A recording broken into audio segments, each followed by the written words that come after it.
Not coming to you from Scotland this time, coming to you from a bushfire swept Sydney in the middle of summer.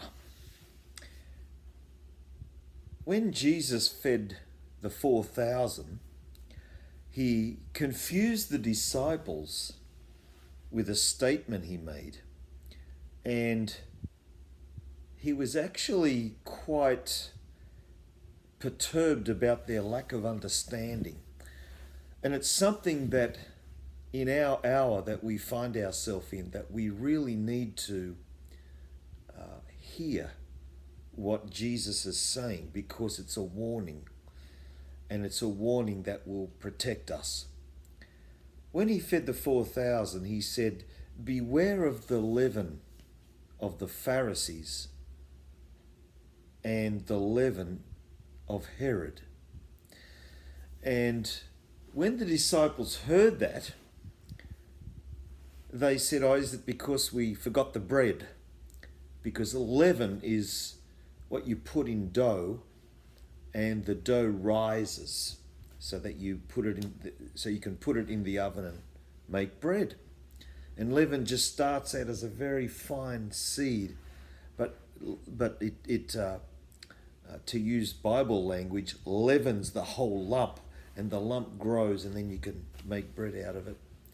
And that's why when they heard the word leaven, they thought bread. But Jesus is saying, I'm not talking about bread. But he's making a really important point that will protect us, that is so relevant for today.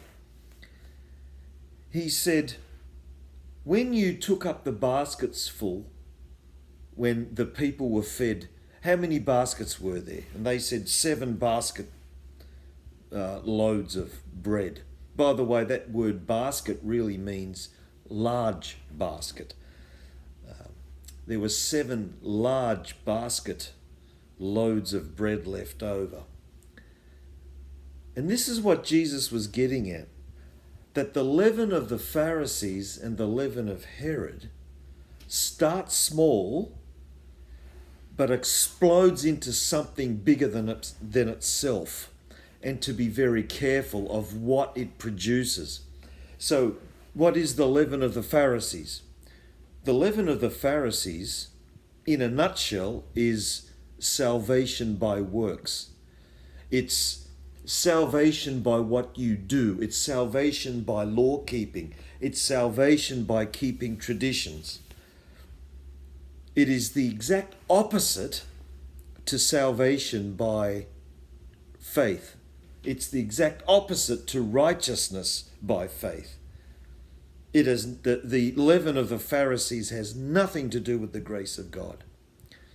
So, in a nutshell, we could say the leaven of the Pharisees is righteousness by works, or salvation by works. The leaven of Herod is also interesting in that it is to do with worldly practices.